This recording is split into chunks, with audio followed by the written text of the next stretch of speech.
Estamos no Setembro Amarelo. E o que é isso? Setembro Amarelo é o mês de prevenção ao suicídio. E para a gente falar de um tema tão delicado, um tema tão espinhoso, inclusive, nós vamos conversar aqui com uma psicóloga que conhece muito disso, tem uma sensibilidade assim espetacular, sabe lidar com o luto, com a dor da perda. E vamos entender um pouco sobre o suicídio, como prevenir e todas as questões que envolvem essa situação, porque pode não ser o seu caso que está aí nos assistindo, não tem ninguém na sua família, mas você pode ter certeza que tem alguém que você conhece, tem algum familiar, algum conhecido, algum amigo que vai precisar dessa informação. Então, por favor, seja um multiplicador dessas informações que hoje você vai receber, tá bom? Eu vou chamar aqui no nosso estúdio a querida Tereza Vera Gouveia. Venha cá, meu amor. Oi, querida. Tudo bem com você? Ai, linda, que bom te ver, que delícia. Eu amo essa mulher, gente, é de uma sabedoria. Eu gosto muito de conversar com ela. Só agrega, tem gente que só agrega na vida da gente, né? Essa mulher é uma delas. É um prazer, por favor, Virgínia. sente-se, meu amor. Vamos falar um pouquinho sobre esse tema tão delicado, tão espinhoso, difícil de tocar no assunto. Por que é tão difícil tocar nesse assunto, Tereza? Vamos começar o nosso programa falando sobre os tabus, sobre os preconceitos, sobre essa dificuldade que as pessoas têm de falar de morte e principalmente do suicídio. Eu acho que já vem uma dificuldade em falar da morte. E acho que o suicídio ele só vem intensificar isso, na verdade, né, Virgínia? E o suicídio é um tema que ele é cercado de preconceito. Tanto que as pessoas às vezes chamam de um ato de coragem e outras de um ato de covardia, né? E nós dizemos que nenhum nem outro. Na verdade, o suicídio é um ato de desespero, muito desespero. Então eu acho que todo esse tabu, inclusive no pós-morte, quando acontece a morte por suicídio, é uma morte muito cercada de preconceito. Inclusive, nós temos relatos de pessoas que tentam mudar a certidão de óbito. Para que não conste que a morte foi por suicídio. Dificilmente você fica sabendo, não pelo atestado, mas assim, quando alguém falece em função do suicídio, as pessoas, a família tende a esconder e dá uma outra causa. Fala que foi... Por quê? Por que isso? É vergonha? Porque nós julgamos. Olha, é vergonha? É vergonha diante do julgamento alheio. E culpa? Né? Existe uma sociedade que julga. E aí, quando a pessoa falece em função de um suicídio, o relato das pessoas, que a gente fala pós-venção, que é quando já aconteceu, o relato das pessoas é que elas viram o filho de quem se matou, a mulher de quem se matou, o marido de quem se matou, como se a pessoa se resumisse apenas a esse último ato da vida dela, e não é verdade.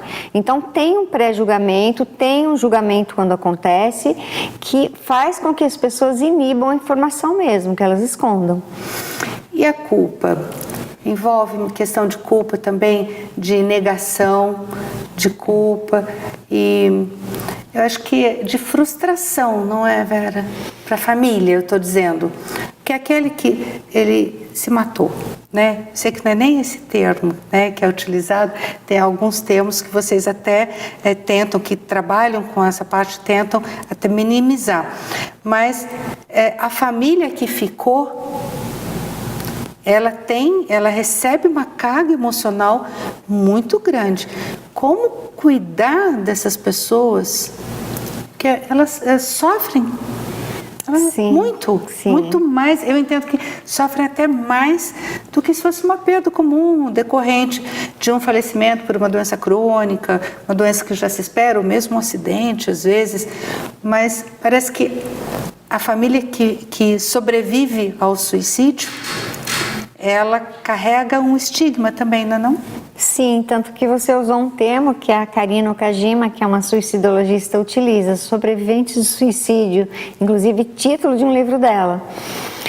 Vai ser sempre uma morte cercada por culpa, e a culpa, como diz a própria Karina, sempre implica uma dívida. Toda vez que a gente sente culpa, fica subentendido que nós entendemos que ficamos devendo algo. E aí a família começa todo um processo. O que é a terapia? É um processo de entender, porque elas começam a se perguntar tudo o que poderia ter feito. E a terapia ela vai trazer o quê?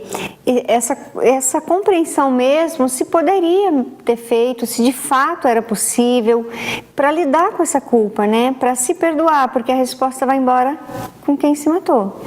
Não tem resposta, né? Tem, mas vai embora com quem foi, né?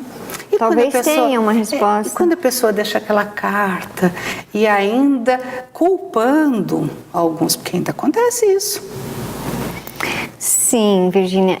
Então eu aí tô indo já até o extremo, mas sim, a gente está aqui para conversar sobre isso. Acontece. Pode ter um gatilho, né? Vamos pensar num rompimento amoroso. Certo. Isso é um gatilho, mas não é a causa, né?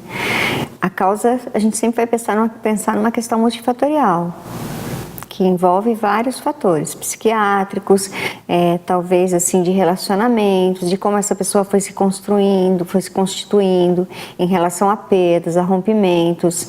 Então, são vários fatores e que necessita de ajuda psicológica, psiquiátrica também, e a familiar, claro. Mas a família, ela começa a se perguntar se ela fez tudo o que podia. E às vezes a pessoa estava em atendimento médico e psicológico, pode acontecer. Por isso que a gente fala que a prevenção você vai fazer de tudo para evitar, né? Mas não é impedir, né? Você pode não conseguir impedir, por mais que você tente evitar.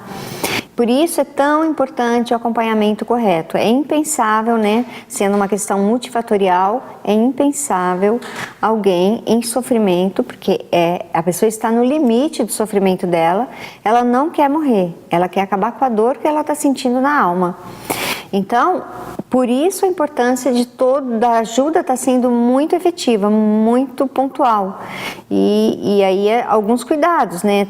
Vários cuidados a gente solicita. Por exemplo, se a pessoa ela manifesta isso, por exemplo, se eu uso medicamento, esse medicamento não vai ficar em meu poder. Alguém vai ministrar.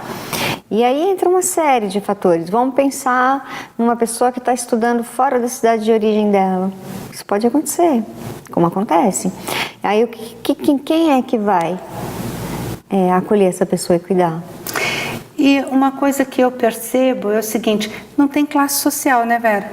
Não tem classe social. Não tem etnia, não tem credo, não tem classe social. Não, o que há ser humano do mesmo jeito, iguala tudo, né? Igual a tudo. Acho que a dor acaba igualando todos, né? Eu acho que a dor iguala muito, nos mostra a nossa condição humana, né? O que tem em comum é o desespero. Eu tenho uma tia que é poeta, que ela falava assim, a areia da praia igualitária. Que quando a gente vai para a praia, todo mundo fica igual. Não tem classe social, ali é difícil você identificar quem é de uma classe social ou outra. E a dor, eu acho que ela vem como a areia da praia, ela é igualitária, não verdade, né, não é para esse ou para aquele. A gente vai para um pequeno intervalo, tá bom? Tá bem. E a hora que a gente voltar, eu quero falar justamente sobre a prevenção. Como nós podemos prevenir e talvez evitar, né, um caso de suicídio de alguém próximo. Sai daí que a gente já volta.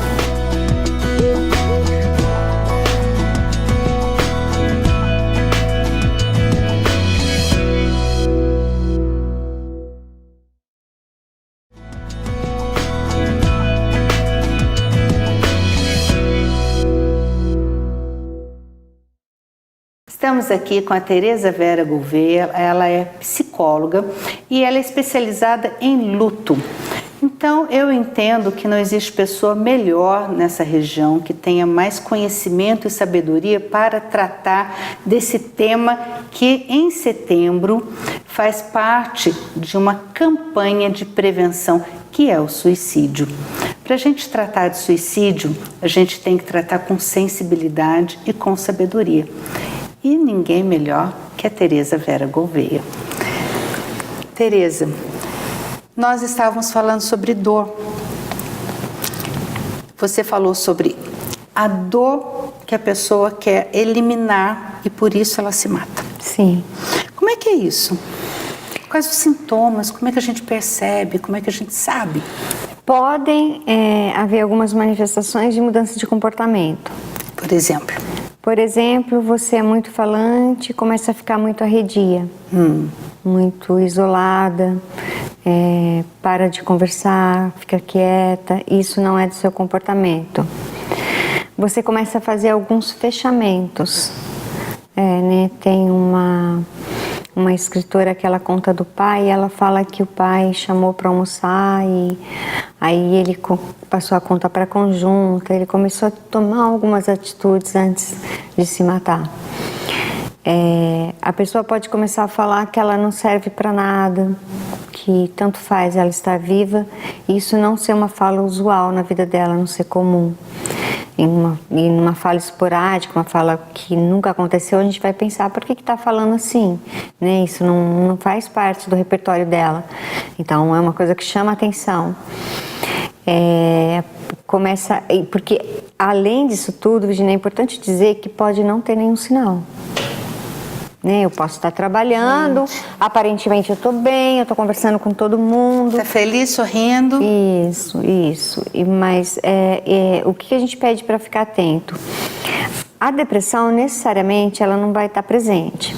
Mas ela pode... Não é necessária. Pode não ter depressão. A gente tem essa ideia de que a depressão é que leva ao suicídio. Então não é bem assim. Não, porque assim, você pode estar ótima, tudo bem na tua vida, e aí você está namorando, a pessoa rompe com você, você vai para casa e faz isso. Sem nenhum histórico. Ato de desespero. Isso. O que tem ali? Um funcionamento teu que já dizia que o outro era responsável por você, por exemplo. Né? Que às vezes você nem sabe disso. Você pode ter uma história de perdas sucessivas que você nunca olhou para elas e de repente tem um gatilho, né? Como que? Acontece, por exemplo, de um cara perder o emprego e ir para casa se matar. Tava tudo bem. Então, como é que ele lidou com essa questão de se sentir envergonhado, de desespero mesmo, de pensar como é que eu vou sustentar minha família, o que eu vou fazer, ou de vergonha, como a gente já viu no noticiário, de pessoas que foram de alguém que foi para ser preso, pediu para esperar um pouco, foi lá dentro e se matou. Então, a vergonha também, Então, nesses casos, eu não posso dizer que tinha depressão. O que assim, certamente estará presente? Desamparo, mesmo que ele seja momentâneo. Vamos pensar, né? Você recebe uma notícia, você não dá conta dela, você vai para casa, é um momento de muito desamparo que você não sentiu esperança. Então, desamparo, desesperança também estará presente e desespero. Isso certamente. 3 Ds. Os 3 Ds. A depressão estava como 4 Ds, ela foi retirada pela Associação de Psiquiatria, a gente fala em 3 Ds agora. Mas pode ter depressão? Pode. Pode ter um transtorno psiquiátrico? Claro que pode. Então, a prevenção é estar atento a quem está ali, porque mesmo que você saia, trabalhe e você fique super bem no teu trabalho, ninguém perceba nada, pode ser que você dê algum sinal na tua casa. Que você fique mais quieta, que você comece a se abster de atividades que eram prazerosas para você. Então, os sinais, eles vão muito por esse caminho, de estar atento a quem você é e se tem alguma mudança. E uma dúvida que eu sempre tive, que é o seguinte, a pessoa fala que ela vai se matar, ela dá sinais, assim, ela verbaliza isso? Sim. Não só através de atitudes, mas verbalmente. Ela fala que ela vai se matar? A gente fala até que é um mito dizer que as pessoas dizem isso. Quem se mata não avisa, vai e faz. Não é verdade. Quem se mata também avisa e também se mata. Então, para a gente parar com esses mitos, né? É um ato de coragem ou de covardia, é falta de Deus. Tudo isso são tabus em torno do suicídio que não... E esse tabu de que a pessoa que se mata não tem Deus no coração? É um tabu que a gente escuta. Sim. E forte. Sim. São os rótulos, né? São os rótulos que são tão fáceis em dores alheias. e tão complicados quando a dor é nossa. Então, eu acho que nós temos que parar com isso. Se nós não sabemos desse caminho, se nós não fizemos a travessia que a pessoa está fazendo, nós não sabemos nada. Nós sabemos o que nós vivemos e como nós vivemos. Porque até eu reagir a um desemprego, por exemplo, de uma forma, um rompimento de uma forma, não quer dizer que o outro tenha que reagir dessa forma. E como essa pessoa que está sendo julgada e acusada, a mãe daquele filho que se matou, que ela escuta isso, o que você pode dizer para essa mãe, sabe, para essa família que está sendo rotulada, que está sendo julgada? Eu acho que, assim, uma das principais coisas, eu acho que sempre na dor, é a gente aceitar o descontrole, né? Que nós não controlamos tudo e que nós não estamos 100% atentos a tudo e que isso pode acontecer, né? Alguém pode estar agora aqui no estúdio com você, passando por uma situação dificílima e você não sabe. Sim. Né? Como acontece quando as pessoas do trabalho, elas dizem, eu não reparei, eu não percebi, e que talvez você não perceba. Então eu acho que o caminho é assim, se eu percebo, se eu estou atenta ao outro, o que eu posso fazer. Então acho que as mães, aceitar o descontrole, se perdoar, porque o estado anterior não existe, né? Porque é isso que as pessoas tentam, refazer o caminho e tentar impedir, só que não existe esse retorno. Então é se perdoar e aceitar o autodescontrole. E eu acho que parece simples se perdoar, mas é um processo lento às vezes, né? Demorado. Ele tem etapas, Vera? Eu não sei, eu não digo que ele tem etapas, mas eu digo que ele é um processo que é de olhar para a tua vida, né? Olhar tudo que você foi para aquele filho, para aquele marido, que talvez não estivesse nas suas mãos mesmo, né? Não está tudo nas nossas mãos, pouquíssimas coisas estão. Mas sabe qual é o problema? É que nós, seres humanos, e nós, mulheres, fazemos muito disso. Nós achamos que nós podemos controlar o mundo, que nós podemos mudar as pessoas. Né? E tem mulheres que se lançam de corpo e alma para mudar um marido alcoólatra, violento, e, por exemplo, continua ali convivendo com aquele marido que está lhe fazendo mal, porque ela acha, ela tem certeza que ela vai mudar o outro. Então, essa questão da prepotência até do ser humano, no sentido de que tem o controle. Isso traz uma carga e uma responsabilidade emocional muito grande. Então, nós precisamos, inclusive, parar com isso, saber que tem muita coisa que a gente não controla. Se a gente der conta da própria vida, já está de bom tamanho, né? Eu acho que é exatamente isso, é entender, ir da minha, que é uma coisa que a Karina também fala muito, que é ir da minha onipotência para a minha potência e aceitar a minha impotência. Olha que fantástico, gente! Não é? Porque eu não sou onipotente. Isso. Se eu fui impotente, se eu olhar para isso, porque eu vou ter que olhar se eu falhei, porque eu posso ter falhado. Eu posso não ter reparado em quem estava ao meu lado. Isso pode ter acontecido. E aí eu vou ter que me perdoar da mesma forma se eu tivesse agido e não conseguido impedir, mesmo agindo. Porque pode acontecer de eu agir e não conseguir, mas o que é importante é ficar em paz com quem nós fomos. Entendeu? Porque não há retorno. E eu acho que mesmo no luto por uma morte natural, vamos pensar assim, uma morte por doença, tá? A pessoa ficou meses numa cama, isso é desgastante para a família, isso é cansativo, e é muito cansativo. Tem uma hora que você perde a paciência, que você fala, eu tô cansado, eu não aguento mais. A pessoa morre. Aí você fala assim, nossa, eu podia ter feito mais. Sim, eu podia ter feito mais. Mas é parecido com eu não teria namorado, como que eu namorei aquela pessoa com 18 anos? Não é a mesma pessoa. Quem namorou aquele cara com 18 não é quem está aqui hoje. Mudam. Quem cuidou da pessoa que estava adoecida é alguém que hoje está liberado e está descansado, mas quando estava acontecendo não estava. Então olhar muito para quem a gente era quando estava acontecendo algo. Porque quando ocorre a morte, seja por suicídio, seja como for, eu acho que ela nos dá a oportunidade de nos olharmos e falar assim, onde eu posso crescer nessa dor, entendeu? Se eu falhei ou se eu fui impotente em algum momento, eu não dei conta de tudo, não consegui controlar tudo, mesmo estando atenta, o que eu aprendi com essa dor, né? Nós vamos para um pequeno intervalo, Vera. Não sai daí, porque esse tema é realmente assim, só mesmo a Tereza Vera Gouveia para tocar nesse tema de uma forma tão delicada, com tanta gentileza. A gente já volta.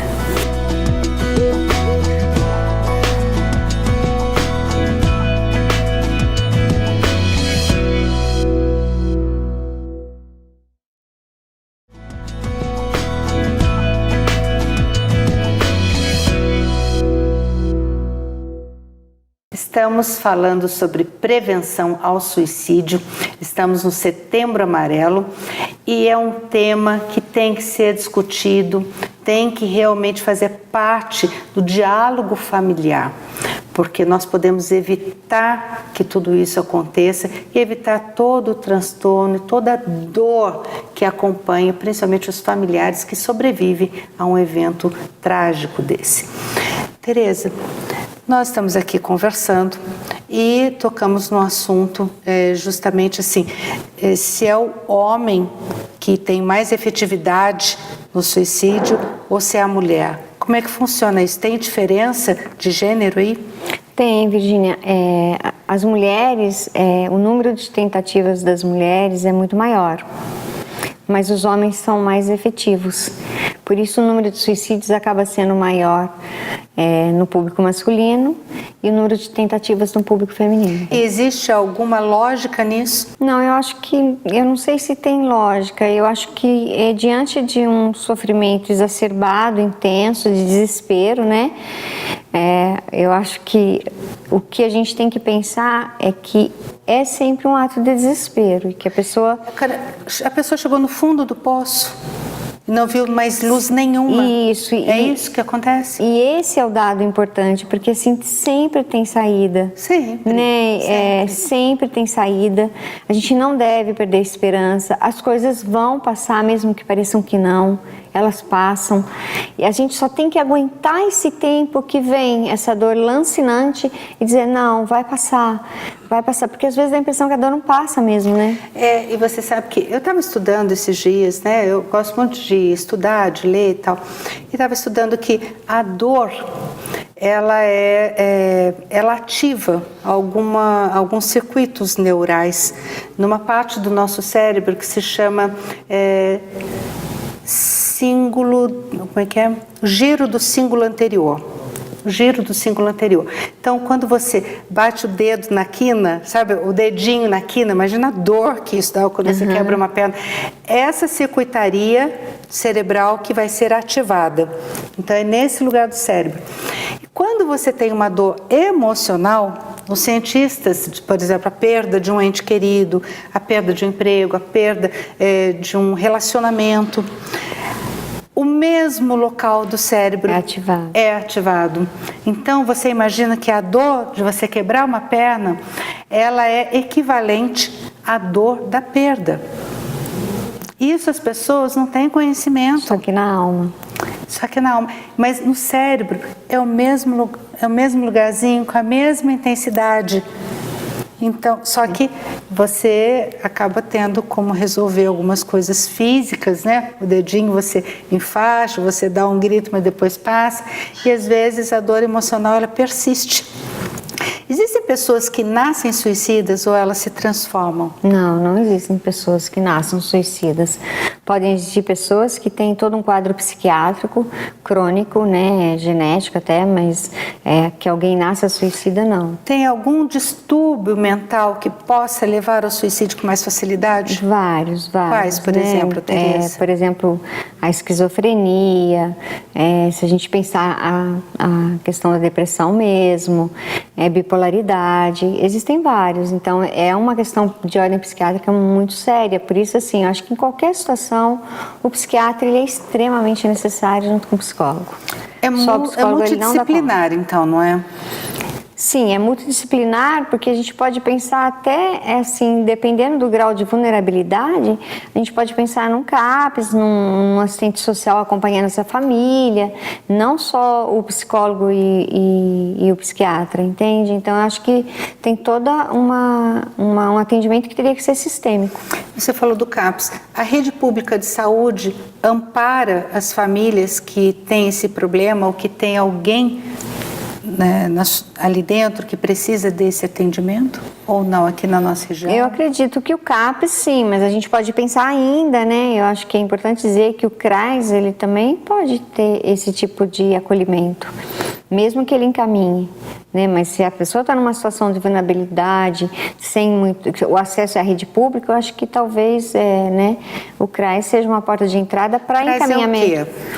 É o quê? É uma área da... Centro de Referência e Assistência Social, que ele vai encaminhando e vendo o que está acontecendo ali, e eu acho que eles têm, assim, muita capacitação para isso. Essas instituições civis, né, da sociedade civil, como o CVV, por exemplo, né, elas são muito importantes, né, Vera? O CVV muito, né, agora é 188. Ah, olha, né? Então é importante, 188...